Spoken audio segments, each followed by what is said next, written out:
Oh boy, there is a lot of fear that the car bubble is over. In fact, and now reports across the country are suggesting that car repossessions are on the rise, in a dangerous sign for the economy. This comes as car loans are up an average of $2,000 per car loan, per car that's financed. Now, that depends. That could be because cars have gotten more expensive. As you can see here, the red line has sort of run up, or it could be because people have been able to borrow more, they've been able to pay for more car, and therefore car prices have gone up. But either way, as car prices have gone up and car loans have gone up, now all of a sudden the bubble is reversing and we're seeing repossessions skyrocket. So much so that repossession companies think a demand will continue until peaking in 2024.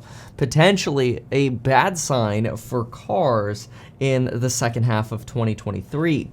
Now, this could trickle through the entire economy, and we'll talk about some of these implications by starting with Carvana. Look at Carvana's behavior here, according to Car Dealership Guy.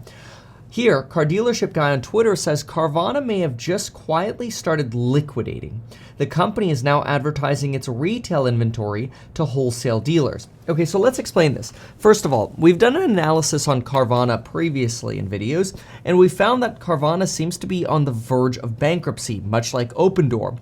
Carvana is also in talks with bondholders to potentially negotiate together a debt settlement in the event that Carvana goes into bankruptcy, to where essentially the debt holders unite together and say, hey, we'll hold out for taking 70 cents on the dollar together rather than fighting each other for you get 75 and I get 65. Long story short, people are starting to prepare for a potential bankruptcy at Carvana. Similar stories are starting to ruminate about Opendoor as well in the real estate world, both kind of similar in that they're kind of like wholesalers of either real estate or cars. But let's stick to cars for a moment. When a company advertises retail inventory to wholesalers, you have a little bit of a concern. See, ordinarily, a company like Carvana will buy vehicles from wholesalers, and the goal is, hey, look, we'll pay you, say, $30,000 for a Ford pickup, and then we're gonna try to resell it for $35,000. And maybe in the meantime, we'll put a couple $1,000 into it to spruce it up a little bit, some air fresheners, change out the rugs, the carpets, whatever. And we'll have some holding costs and transaction costs. And our goal is that after all of that, and after some negotiating, after all of that, we'll try to make a margin of maybe like $1,600 has kind of been the goal for Carvana. If we can get to $1,600, great. That means we bought a car for 35, or for 30 rather, we sold it for 35 minus costs, minus negotiation, we ended up with $1,600. When Carvana starts advertising, however, cars that they bought from wholesale, so they bought perhaps this Nissan Frontier Crew Cab here at wholesale, when they start advertising that same car that they're now trying to sell to a retail audience to wholesalers themselves, in other words, now they're trying to sell wholesale inventory to other wholesalers, it somewhat sends a sign of panic. Now, let me give you another comparison. Lennar is the second largest home builder in the United States. Lennar has a home building division and a landlord division. In the landlord division, they go buy rental properties to rent out. In the building division, they build homes and sell them. Well, the building division is now trying to sell homes at a potential 20 to 25% discount to investors who are willing to buy those homes in bulk. And I'm thinking to myself, if you're willing to sell these homes at a 20 to 25% discount to get rid of them in bulk, why doesn't your own home renting platform buy those homes? Oh, because it's probably still a really bad deal. The same story, I believe, is what you're seeing here at Carvana. If Carvana is having to sell their own inventory that they're trying to sell to retail now to wholesalers at a big discount, in this case a $5,000 discount on a $30,000 car works out to somewhere around what, 16-17%, right? Let's just do the math here really quickly. If you're selling it to, what are you selling it for? You're selling this one listed to retail for $35,990. That's the retail, and we're going to divide that by what you're advertising it to retailers for, or to wholesalers rather, $39.99. Yeah, that's like 16.4% more for the retail, and you're cutting that off for wholesale, it's kind of a sign. And I like how it says 0 bids over here, ending in 2 days. Oh, look, that's today, it says December 19th.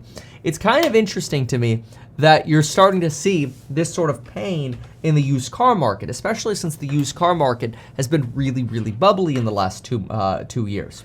In fact, the used vehicle index, the Manheim used car vehicle index report, showing that prices, while they've dropped about 30%, have potentially stabilized in November, going from just an index read of 200 to 199.9 in November, potentially suggesting that the used car bubble has slowed its popping.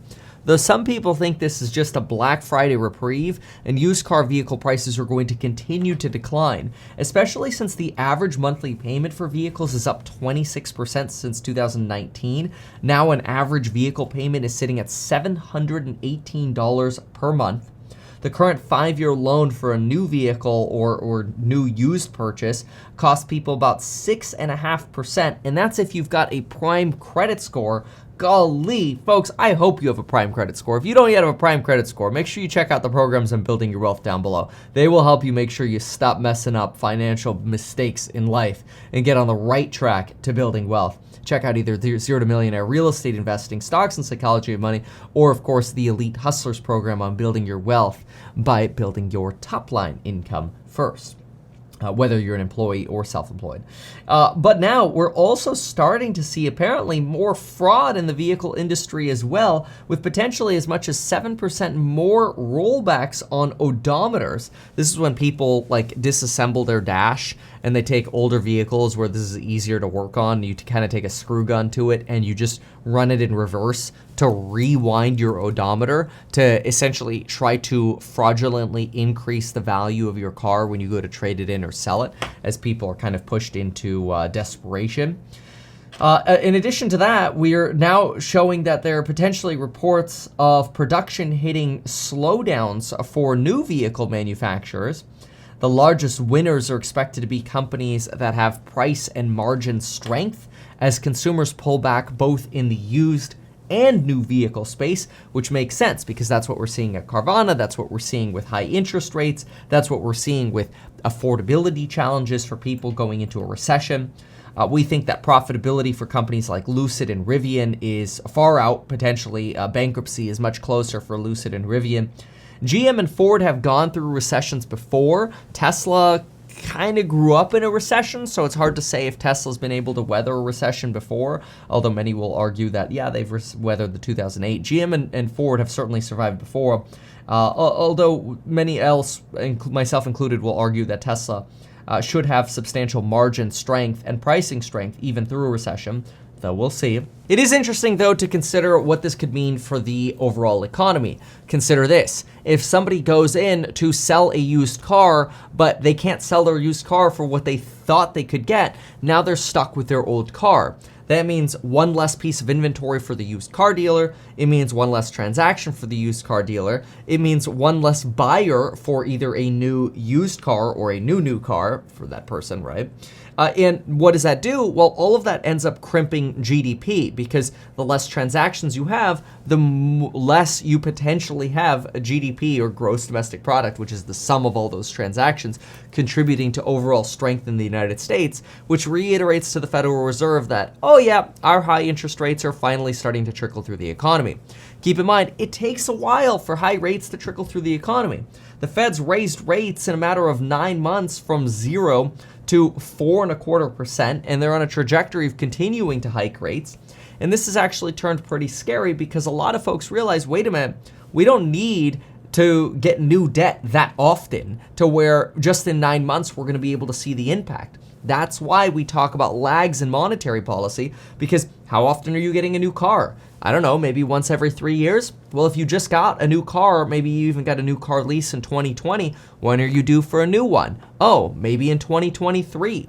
So you actually haven't even hit the realization of high interest rates yet for the whole group of people who bought a new car, or leased a new car that is, in 2020 itself, which is really interesting because you realize, wow, yeah, the lagging effects of rate increases are something that take a while to actually hit individuals. And what we're starting to see in the used car market is a sign that, the Fed may have gone too far too fast, and there's a lot of hurt coming for the used car business. But it potentially could hurt the new car business as well. We expect new vehicle inventory to move up from where it is now, around 1 million units on average, to about 2 million. Now that's about still 2 million below the trend that we saw between 2000 and 2019, where you actually had such high inventory levels where like car dealerships were overflowing with cars, and that was actually kind of bad for dealership profitability.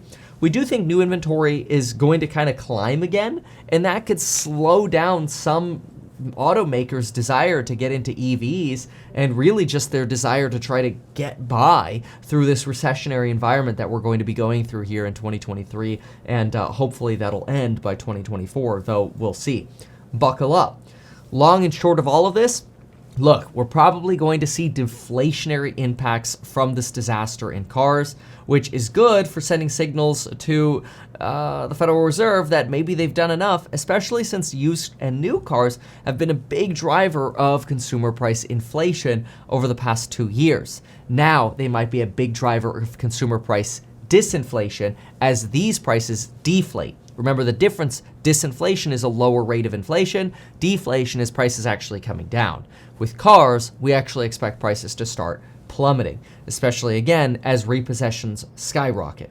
And do keep in mind, as repossessions skyrocket, people's credit scores get hurt, which makes it hard for them to ever buy a new car on credit. And that unfortunately means lower demand for new cars. But then again, you have to ask yourself, which cars? And this could create an interesting dichotomy.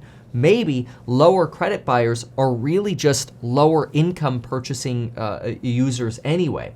So, for example, if somebody has bad credit, maybe the best they would be open to ever buying would be like a new Honda Civic, right? A lower priced car, sub $25,000, sub $20,000 car. Maybe you have less of an impact at that higher end vehicle, say above $40,000. Though who knows? As lower priced cars get less expensive, the premium you're paying for a more expensive vehicle, at least in appearance wise, extends. Because if, let's say, the price of a Honda Civic goes down, well, all of a sudden now what you're paying for a premium car is a lot greater than what you would be paying ordinarily for a Honda Civic. And that spread becomes harder to justify the larger it gets, which could also then hurt more expensive vehicle demand. All around, this is probably just bad news for the vehicle industry. And it takes a lot of hope to say that, yeah, Tesla's going to be able to maintain their margins. They're probably going to have to reduce prices. Now, keep in mind, they've increased prices a lot over the last couple of years. So maybe it'd be okay for a Model 3 to rotate back from where it is now in the mid 40s back to that higher 30s or maybe even mid 30s range, and we just get back to where things were, which would be nice to show the Federal Reserve that deflation is actually on its way and it's time to stop hiking. But in the meantime, the Fed's probably going to keep going until they see meaningful signs of rotation down. And so far, this is just an early warning sign of that rotation down getting started. Anyway, let me know what you think in the comments down below. Thanks so much, and we'll see you in the next one. Check out the programs on building wealth, link down below. Thanks. Bye.